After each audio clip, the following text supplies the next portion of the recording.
It's a very important remaining part of the hour. We have a great guest, Stephen Miller, and I want to finish my point in the last segment. Stephen Miller is the founder, the baby doc of America First Legal.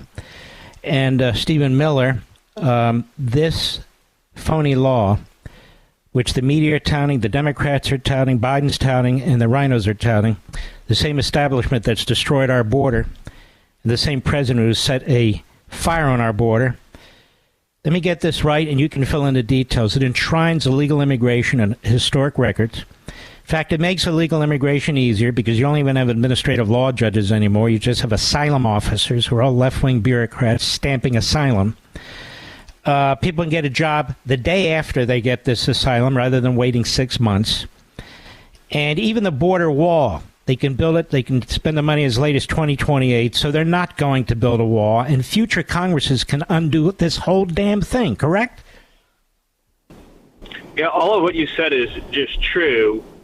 I want to emphasize one point that you underscored that is particularly pernicious, which is that by letting, so they're called USCIS asylum officers. So these are federal bureaucrats, the deep state of DHS, who work in Homeland Security and in the Citizenship and Immigration Services Division.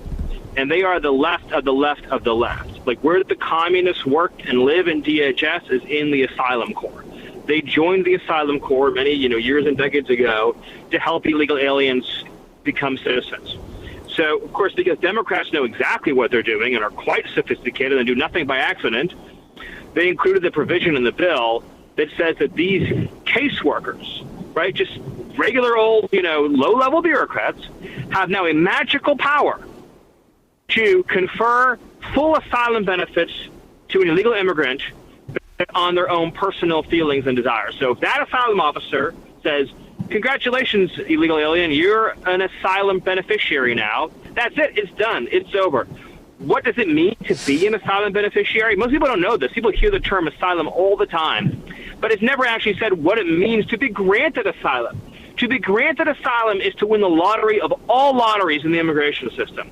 Upon getting asylum, you are immediately eligible for every single federal welfare program, food stamps, public housing, Medicaid, TANF, supplemental income, you name it, all of it. You get a green card within a year, and then you're a citizen 4 years after that. So within 5 years of the date in which Mayorkas gives you asylum, you are an American citizen. Do you have any idea how monstrously stupid Republicans would have to be to even let that sentence appear on a piece of paper that we were about to vote on? It is shocking. And what's also shocking, Stephen Miller, is the ignoramuses who pose as news people and hosts who have no idea what they're talking about. They're handed 6, 7, 8 bullet points, and they regurgitate it. And This is the way Washington works, isn't it? It's the way Washington works, but it is never worse with the phenomenon you described than on immigration.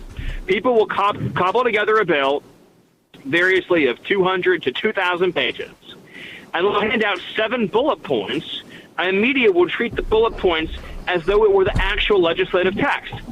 If you can endure the pain and you actually read any portion or all of the legislative text, what you will find is clause after clause after clause grants brand new discretion, brand new waiver authority, brand new pathways for Mayorkas or whoever is in office when Democrats are writing it to ease the entry of illegal aliens into the country. There's humanitarian exemptions. There's public health exemptions.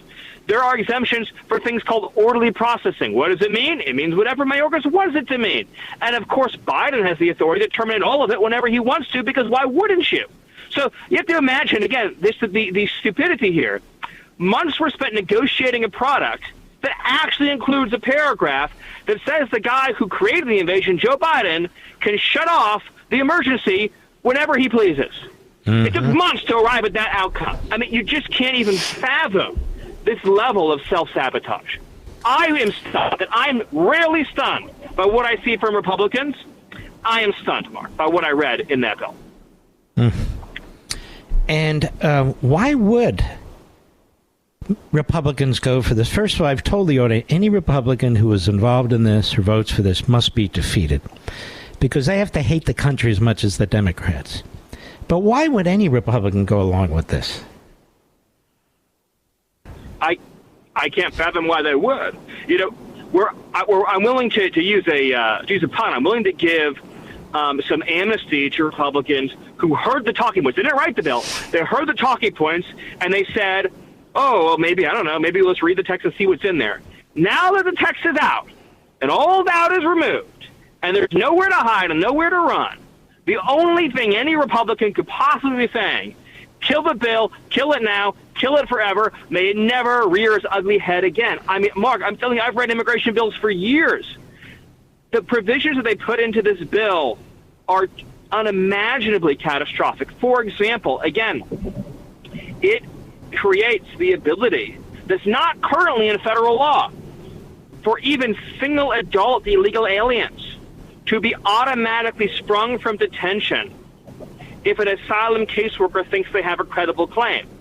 Under current federal law, and maybe people don't realize this, you can detain someone indefinitely after they make the claim. It's a mythology that there's magic words in law that spring you from detention. It doesn't exist. It's not found anywhere in the code books. But that myth, that mythology, has been turned into a potential statute by the authors of this bill. So now it is in fact and would be true. Uttering the magic words can get you placed on what they euphemistically call alternatives to detention, which is a very fancy way of goodbye, never see you again, enjoy your stay in America. And isn't one of the real giveaways here is they move all jurisdiction for immigration matters, not just cases, from Texas and Arizona and Florida into the District of Columbia, which has one of the most left-wing courts in America. Isn't that remarkable? Yes. Well, the example that you give proves what the intent of the entire exercise and project is, because the attorney generals have had tremendous success in the Fifth Circuit in winning major matters against Biden, and other circuits as well, too. We've seen some wins in the 8th and the 11th and the 6th, but particularly in the Fifth Circuit. And so to rip jurisdiction away from Fifth Circuit judges and give it over to the very now left-wing jurisdiction of D.C. proves that this entire exercise was a test by Democrats to see if Republicans were gullible enough to surrender by legislation what few remaining tools they even had to stop the invasion. And the answer apparently is that Republicans were gullible enough to do that, which is actually the most charitable interpretation that you can arrive at. Rather than breaking up that court in D.C., the district court and the circuit court, they're handing it more power. The lunacy of the Republican... And it's really not... It's not hard to be a Democrat in Washington with opposition like this. No. And this is what keeps me awake at night, is that we have an invasion. The American public, notwithstanding the filter through which these events are presented through so much corporate media, is 80-20 against Biden on all things immigration. So it's his biggest losing issue in a whole series of losing issues. Losing on the economy, losing on inflation, losing on foreign policy, age, everything. His worst issue is immigration. Somehow Republicans have not only been unable to develop a winning political and legislative strategy on immigration, but they've actually managed to shoot themselves in the foot and the face in the process. I mean, how bad can you be, put aside policy, how bad can you be at politics to have arrived at this moment? And then you have the predictable editorial page of the Wall Street Journal, which about 30 years ago proposed a 5-word amendment to the Constitution, thou shalt have open borders. And National Review, which used to be much better, hawkish on the border, as a matter of fact, they think this is fantastic. And I think to myself, fantastic? Are you fools out of your minds? What the hell is going on even with them? And then they say it's bad politics. It's going to backfire on the Republicans. Just because the Republicans have marbles in their mouth and they can't speak, as you just pointed out, the people feel what's wrong. Outside of Washington, even in Washington, in New York, all across the country, every race, every ethnicity, every background, it doesn't matter, every geographical part of the country. They see it. They hate it. They know it's wrong. And they're not reading the Wall Street Journal. They're not reading National Review. And they don't give a damn what press release a senator or congressman puts out. No? 100% true across all points. No issue has more united every demographic, every race, every age group in this country against Joe Biden than immigration. The black community, the Hispanic community, Asians, whites, the old, the young, and everybody in between. All united against Joe Biden and immigration. The only demographic, as far as I'm aware, that supports Joe Biden's immigration policy is a very, very small cluster of high-income, multi-degreed, city-dwelling, wealthy liberals. But that's it. Outside that very small enclave, which is, of course, very powerful in the Democratic Party, but numerically quite small, nobody supports Biden immigration. If it were me, the strategy that I would propose is a variation of what the House had just started to do, but I would continue doing it for weeks and months, which is that every single day I would vote on at least one, if not more, very simple immigration issues that's 1 or 2 pages, maybe 3 pages at most, and vote on it to show that Democrats are completely and totally insane and in favor of open borders. So, for example, they voted already on deporting DUI convicts and Social Security frauds.